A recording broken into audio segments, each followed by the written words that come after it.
안녕하십니까, 낚시무사입니다. 반갑습니다. 덥습니다. 많이 덥죠. 지금 일본도 장마기간이라 가지고 굉장히 지금 비가 많이 오고 있어요. 비가 많이 오고 있는데 오늘은 또 모처럼 맑은 날씨인데 굉장히 덥습니다. 일본은 한국과는 다르게 습도가 좀 많이 높아요. 그래서 금방 이렇게 좀 찝찝해지고 이렇기 때문에 에어컨이 필수입니다. 제가 얼마 전에 대마도를 갔다 왔는데 또 벌써 날씨는 덥지만 낚시가 땡깁니다. 자, 오늘은 제가 이제 일본 낚시 이야기를 해볼까 합니다.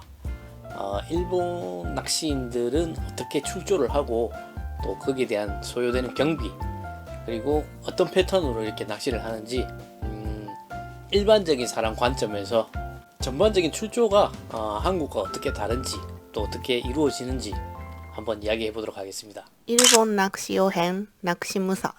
자, 지금 낚시가 가고 싶어졌어요. 아니면 또 우리 친구들끼리, 선후배끼리 낚시가 이제 약속이 정해졌는데, 자, 그러려면 이제 예약을 해야 되겠죠. 낚시 배를 예약을 해야 되겠죠. 똑같이 이제 낚싯배를 예약을 합니다. 이제 도선이라고 하는데, 도선을 이제 예약을 하고, 또 당일 낚시가 아니라면 근처에 이제 민숙이나 호텔이나 숙박지도 같이 예약을 해야 되겠죠. 보통 이제 한국에서는 당일치기 하시는 분들이 많은데, 내만권이라든지 이런 데는 이제, 일본도 같은 내만권인데 정체가 한번 시작되면, 일본에서도 예를 들어서 같은 100km인데 한 3시간 정도 이렇게 정체가 되는 경우가 꽤 많습니다. 특히 주말 같은 경우에는. 그렇기 때문에 낚시를 갔다 왔는데 너무 피곤한 상태에서, 졸음운전한 상태에서 3시간 정말 미쳐버립니다. 그렇기 때문에 안전을 위해서 보통 이제 간단하게 숙박을 하고 좋은 컨디션에서 오는 경우가 많습니다. 항상 무리를 하지 않은 상태에서 낚시를 저는 이제 하는 편입니다. 물론 이제 당일 하고 이제 돌아가는 이제 일본 분들도 많으시겠죠.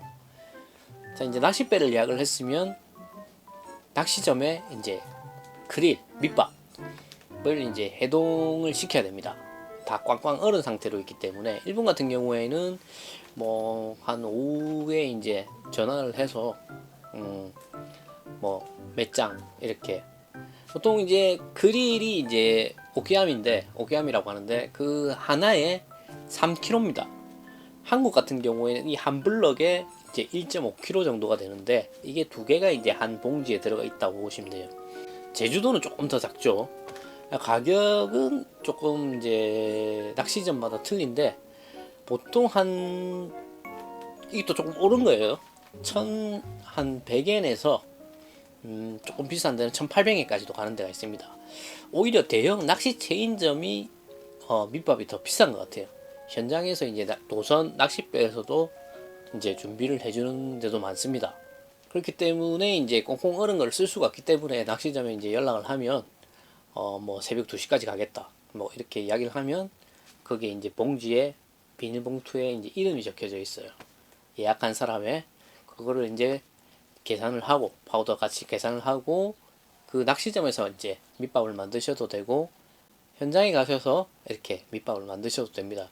요즘 날씨도 덥고 이러니까 그냥 편하게 낚시점에서 이제 많이 만들어가는 편입니다. 옛날에는 다 현장에서 이제 하고 그랬는데 많이 귀찮아졌나 봅니다. 자, 여기까지는 한국과 크게 다른 게 없습니다. 낚싯배 예약하고 밑밥. 일본은 이제 땅이 많이 크죠. 넓고 길고. 그렇기 때문에 각 지역마다 또 이제 선비가 틀리고, 그 각 포인트마다 또 스타일도 완전히 틀리고, 그 모든 게 이제 지역마다 다 틀립니다. 지역 색깔이 너무 강하기 때문에. 저 같은 경우에는 이제 의외로 일본 전국적으로 좀 많이 다닌 편이에요, 사실. 그러다 보니까 이제 각 지역에 이런 경험들을 많이 해봤는데, 평균적으로 내만권 같은 경우에는 이제 한 4,000엔 정도부터, 정말 싼 데가 4,000엔, 거기서부터 한 5,000엔. 환율은 뭐 워낙 변동이 있으니까 지금 워낙 N적이긴 한데 여러분께서 이제 계산을 하시면 될 것 같고 4,000엔에서 5,000엔이 가장 많은 것 같아요. 내망권은. 뭐 거리에 따라서 뭐 5분 나가는 데도 있고 뭐 15분, 20분 나가는 데도 있습니다. 그리고 이제 약 한 50분에서 한 1시간 정도 조금 나가는 편이다. 그러면 한 8,000엔, 9,000엔 정도 합니다. 뭐 1시간 30분 이상 조금 많이 나간다. 그러면 한 15,000엔 정도 하는 그런 경우도 있고요. 한국 낚시인들이 가장 많이 찾는 곳은 뭐 단언컨대 대마도일 겁니다. 대마도 같은 경우에는 그 민속에서 패키지로 보통 많이 이용을 하지 않습니까? 그 패키지 안에 숙박, 식대 그런 게 이제 포함이 되어 있고 선비, 뭐 밑밥이나 이제 이런 것들은 선상 비용은 따로 측정이 되어 가지고 운영을 하고 있는 걸로 알고 있습니다. 대마도에서 이제 일본인들이 이용하는 낚싯배 가격은 평균 한 6,000엔 정도 됩니다. 6,000엔 정도 되고 야영 같은 경우에는 이제 한 10,000엔 정도. 그리고 이제 포인트 따라서 이제 차등이 조금씩 있겠죠. 뭐 가장 선비가 비싼 곳이라면 역시나 일본에서도 너무나도 유명한 남녀군도겠죠. 그리고 오도일도.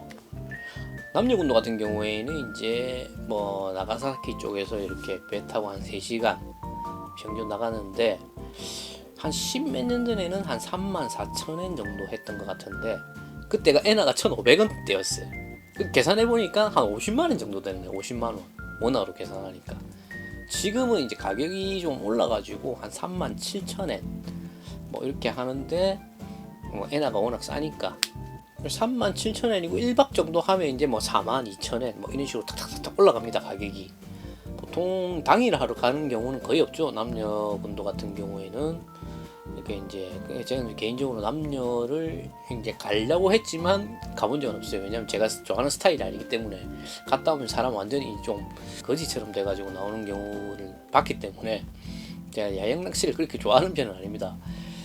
차라리 이제 오도열도가 저는 굉장히 좋아하는 곳인데 오도열도 같은 경우에는 약 한 1시간 30분 정도 낚싯배를 타고 나가야 되는데 선비는 이제 포인트에 따라 틀리지만 한 15,000원에서 한 19,000원.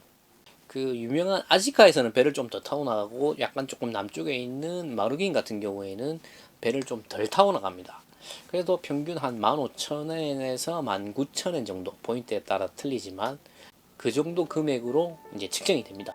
제가 있는 이제 도쿄 수도권 쪽에는 이제 유명한 섬들이 많죠. 미야케지마, 고즈시마, 하치조지마 그리고 가까운 이제 오시마도 있는데 오시마는 가까우니까 이제 빼고 미야케지마 같은 경우 이제 그 라인 이즈 라인 섬들이 뭐 가는 출발하는 곳은 조금 다양하게 있습니다. 하지만 대표적인 곳이 이제 도쿄 다케시바 여객 터미널이라는 곳이 있어요.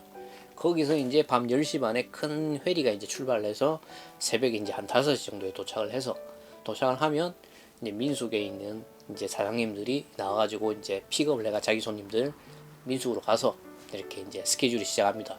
그 여객선 비용은 한 8,000엔에서 제일 싼 등급이 8,000엔에서 한 10,000엔 정도 편도 이렇게 이제 소요가 되고 나머지는 이제 현지에서 이렇게 스케줄이 시작되겠죠.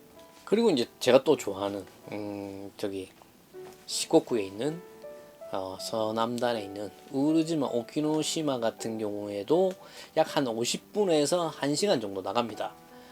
스쿠모항에서 나가는데 선비는 약 한 8,000엔에서 이렇게 시작이 되고 이제 그 하절기에는 약간 야간 낚시를 할 수가 있어요. 그러면 13,000엔 정도 그렇게 경비가 측정이 됩니다. 보통 이제 그 우르지마 오키노시마 그쪽에 이제 배를 가진 이제 그 선장님들이 또 간단하게 민숙을 하는 경우도 많아요. 거기 같은 경우에 이제 민숙을 하면 비용은 그렇게 높지는 않은데 사실 비용이 높지 않다 보니까 시설은 크게 뭐 기대를 하시면 안 됩니다. 그거는 다른 집도 마찬가지예요. 낚시객을 위한 잠시 이제 내가 조금 잠을 잘 수 있는 하지만 이제 그런 민숙을 이용을 하면 이틀 정도 낚시를 했을 때 선장님이 한 번은 좋은 포인트를 꽂아준다. 그런 것도 없지 않아 있습니다, 사실. 그렇기 때문에 이제 당일 낚시꾼이 아닌 일반 단골들이나 이런 사람들은 일부러 이렇게 하룻밤 자는 경우도 있습니다. 자, 이제 너무 메이저 쪽으로만 이제 설명을 드렸는데, 일본은 이제 전면이 바다고 그 중간중간에 또 내륙 안에 또 이렇게 연결되는 또 바다들이 많죠. 자, 일본 같은 경우에는 감성돔이 가장 유명한 곳은 히로시마, 그리고 그 옆에 오카야마. 거기 같은 경우에는 이제 말 그대로 이제 굉장히 이제 내만 같은 느낌이 많이 납니다. 거친 바다가 있는 것도 아니고 그러다 보니까 만 같은 느낌인데, 거기도 뭐 배가 과연 이 배가 갈 수 있을까 할 정도로 이제 조금 오래된 배도 많고 좋은 배도 있고 다양하게 있는데, 선비 같은 경우에는 한 4,000원에서 5,000원, 아까 제가 처음에 말씀드렸던 내만꾼하고 비슷합니다. 그렇기 때문에 이제 그 일본 브랜드 회사의 이제 감성돔 필드 테스터들은 전부 다 거의 히로시마 출신들이 대부분이라고 보시면 됩니다. 왜냐면 거기는 감성돔 낚시밖에 할 게 없기 때문에 자연스럽게 감성돔 낚시가 이제 잘하는 게 되는 거죠. 우리가 이제 제주도에 계신 분들이 뱅에돔 낚시를 잘하는 것처럼 좀 비슷합니다. 그리고 이제 선상 낚시, 한치라든지 이제 오징어 낚시 같은 경우 할 때 반나절 기준 했을 때 한 10,000엔에서 15,000엔 정도, 거리에 따라 또 틀리고, 그렇기 때문에 이제 그 안에 이제 소모품이라든지 이런 거 이렇게 이제 그 유실이 되면 또 실비로 또 나중에 돈 들이면 바로바로 이제 충당이 됩니다. 그런 편리한 것도 있고, 다만 한국에서처럼 오뎅을 대접한다든지 라면을 끓여 주신다든지 이런 건 없습니다. 그냥 낚시만 하고 자기 간식은 자기가 준비하고 이렇게 해가지고 이제 철수를 하는 그런 시스템입니다. 자, 다음은 도로비죠. 보통 이제 낚시터는 바닷가 시골에 있으니까 차를 이용하는 경우가 대부분입니다. 도로비 같은 경우에는 사악합니다. 일본 물가가 정말 장바구니 물가 말고는 한국보다 싼 건 별로 없는 것 같아요. 도로비 같은 경우에는 100kg 기준 했을 때 한 2,900엔 나옵니다. 한국처럼 이제 하이패스처럼 일본에도 ETC 카드라는 게 있습니다. 하이패스랑 동일한 거예요. 주말에는 조금 할인율이 있는데, 주말에 할인율을 해줘도 한 2,600원, 600엔. 그러면 부산 서울보다 조금 더 달렸다고 했을 때 한 450km에서 500km 정도 이동을 하면 한 15,000엔 정도 나옵니다. 이게 이제 다 민자기 때문에 이 고속도로를 통하다고 다른 또 도로를 들어가 버리면 또 이렇게 플러스가 되고 아무튼 굉장히 비쌉니다. 그렇다고 한국 고속도로처럼 이렇게 막 넓고 이렇지도 않아요. 그 돈을 그렇게 많이 걷어가면서 보통 한 편도 2차선 이런 경우가 많고, 조금 넓어지면 이제 3차선. 제가 있는 수도권, 도쿄 수도권 쪽에는 이제 한번 정체가 되면 진짜 현타가 옵니다. 정말 많이 밀립니다. 한국도로공사 짱입니다. 다음은 낚시 포인트입니다. 낚시를 가기 전에 이제 포인트를 생각을 하는 분도 많겠죠. 거기 자주 다니시는 분들이라든지. 일본에서 이제 낚시 포인트 같은 경우에는 크게 두 종류로 나눌 수가 있습니다. 지정 포인트랑 선장 지정 포인트가 있어요. 자, 첫 번째 지정 포인트는 뭐냐면, 어떤 이제 공정하게 트러블을 막기 위해서 손님들이 그 포인트에 이름을 적어가지고 원해서 들어가는 경우입니다. 단골들은 웬만하면 이제 그 포인트를 다 알기 때문에, 모르는 분들은 이제 선장님한테 추천을 받아가지고 이렇게 이제 들어가는 경우도 있고, 초보자분이면 또 거기 이제 발판이라든지 안전을 위해서 또 그렇게 선장님께서 이제 추천하는 포인트에 들어가는 경우가 있습니다. 근데 이제 내가 만약에 원하는 포인트를 적었는데 거기가 4명 들어가는 자리인데 한 6명이 왔다. 자, 그런 경우에는 이제 공평하게 가위바위보 합니다. 가위바위보 해가지고 떨어진 2명은 다른 데 이제 가기 때문에 아주 깔끔하게 그냥 정리가 됩니다.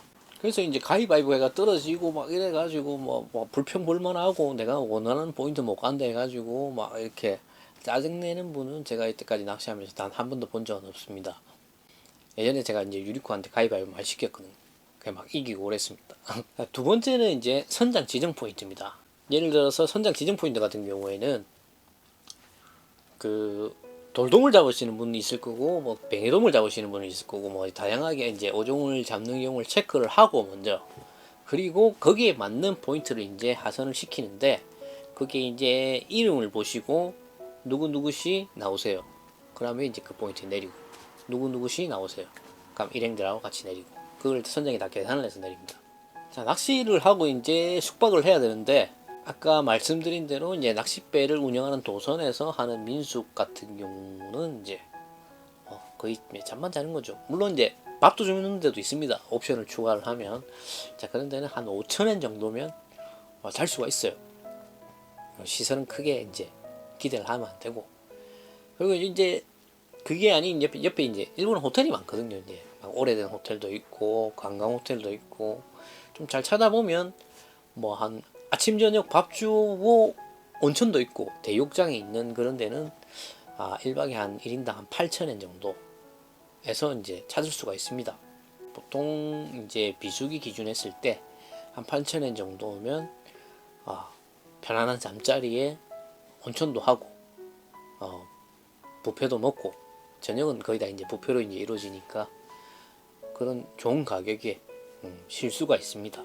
뭐 이제 낚시가 일단 주 목적이기 때문에 숙박은 뭐 특급 호텔이나 이런 걸 갈 필요가 전혀 없고 저희가 이제 뭐 쉬러 가는 거기 때문에 좀 씻고 자고 이런 거기 때문에 호캉스를 가는 게 아니기 때문에 낚시인들은 아무래도 좀 저렴한 호텔을 가는 게 맞지 않나 그렇게 생각을 합니다.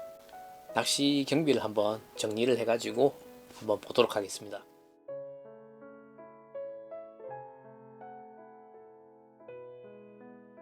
뭐 한국이랑 대충 비슷합니까? 비슷한 것 같기도 하고 근데 이제 부수적으로 말씀드리면 제가 이제 자주 가는 오시마라든지 뭐 그런 이제 이제 라인의 섬들 가면 특히 도쿄 같은 경우에는 주차비가 하루 종일 주차를 하는데 보통 한 3,000원 정도까지 듭니다. 근데 내가 뭐 3박 4일 4박 5일 갔다가 이제 낚시를 갔다 왔다 주차비만 해도 10만 원이 넘어갑니다. 자, 일본에서 낚시 매너는 뭐 한국과 크게 다른 건 없습니다. 다른 건 없는데 일본 같은 경우에는 이제 누가 이제 포인트를 내리거나 하선을 하거나 할 때 모르는 사람이라도 다 같이 이제 협력을 합니다. 협력을 해서 짐을 내려주고 탈 때도 마찬가지로 받아주고 저도 도움을 받고 도움을 주고 이게 참 잘 돼 있어요.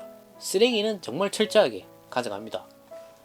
특히 이제 조금 더 깔끔하게 하시는 분들은 그 크릴 비닐이 냄새가 나지 않습니까? 이걸 이제 바닷물에 씻어 가지고 말린 다음에 이거를 이제 정리를 딱 해가지고 비닐에 넣어 가지고 이제 가지고 가시는 분도 있고 뭐 한국에서도 뭐 항상 말씀들을 많이 하시죠.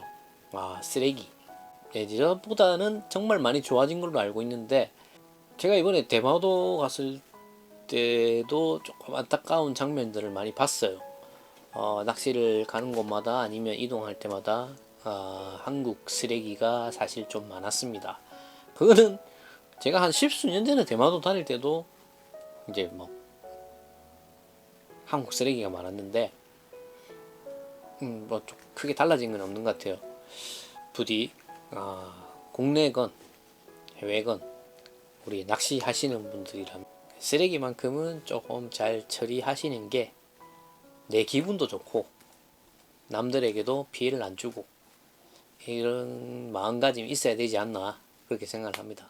이번 시간은 전반적으로 이제 일본의 일반적인 낚시 패턴, 경비, 비용 뭐 이런 것들을 여러 가지로 알아봤는데 솔직히 제일 편한 거는 이제 한국인 가이드가 있던 곳, 이제 대마도 같은 곳 이런 데서 이제 케어를 받으시면서 낚시하는 게 원정 낚시를 만약에 오신다면 그게 가장 편하실 것 같고 내가 정말 일본 여행과 더불어서 한번 도전을 해보고 싶다. 렌터카도 빌리고 낚시점도 내가 어떻게 가서 준비를 하고 사실은 이제 현실적으로는 굉장히 힘들죠. 힘든데 혹시라도 뭐 그렇게 계획이 있으신 분들께는 이 영상이 좀 도움이 됐으면 좋겠습니다. 만약에 궁금하신 게 있거나 뭐 이런 게 있으시면 댓글로 달아주시거나 하면 제가 또 답변을 드리거나 그렇게 하도록 하겠습니다. 자, 무더운 날씨, 한국도 장마 기간이죠. 이 장마가 끝나면 또 엄청난 무더위가 올 겁니다. 그렇지만 이제 장마 기간에 항상 안전에 유의하시고 좋지 않은 날씨로 또 이렇게 피해를 보시는 분이 없으셨으면 합니다. 물론 낚시를 가실 때도 항상 안전이 최고입니다. 안전에 유의하시고 더운 날씨 건강에 유의하시기 바랍니다. 저는 또 다음에 인사드리도록 하겠습니다. 시청해주셔서 감사합니다. 안녕히 계십시오.